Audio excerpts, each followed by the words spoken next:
बिस्मिल्लाहिर्रहमानिर्रहीम रब्बि इश्रह ली सदरी व यस्सिर ली amri wahlul uqdatam min lisani yafqahu qawli. So let's start today's topic, which is about balancing chemical equation. So what is balancing? It's about like the number of atoms on the reactant side should be equal to the number of products on the product side. So how can we make sure that the number of reactants and the product atoms are equal? Let's examine today. There are few steps that we have to follow while balancing the chemical equation. Step number 1 is we have to count the number of atoms on each side of the equation. Like we have to check whether the equation is already balanced or not. So if we examine this, on the reactant side, the number of nitrogen atoms are 2 and the number of hydrogen atoms are also 2. But if we talk about the product side, the number of reactants, the number of nitrogen in the product side is 1 and the number of hydrogens on the product side is 3. Let me clear one thing to you people.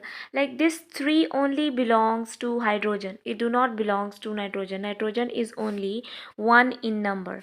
As you can see, the base of nitrogen is empty. So where there is nothing, there is 1. So we can say that nitrogen is 1 in number on the product side and hydrogen are 3 in numbers on the product side.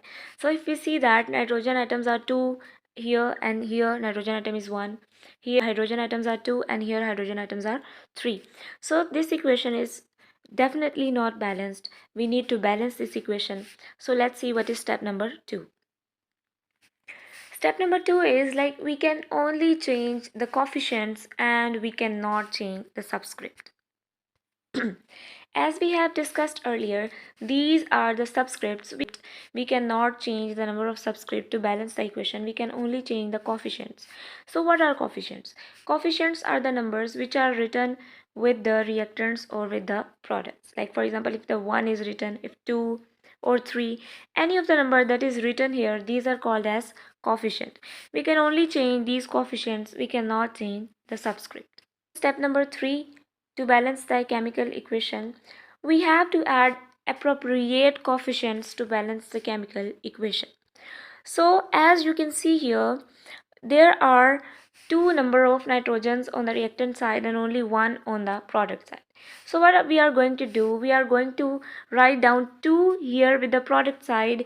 As a result of that, we are going to multiply 2 with this nitrogen, so the nitrogen atoms are balanced on both sides, also on the reactant side and on the product side. Now let me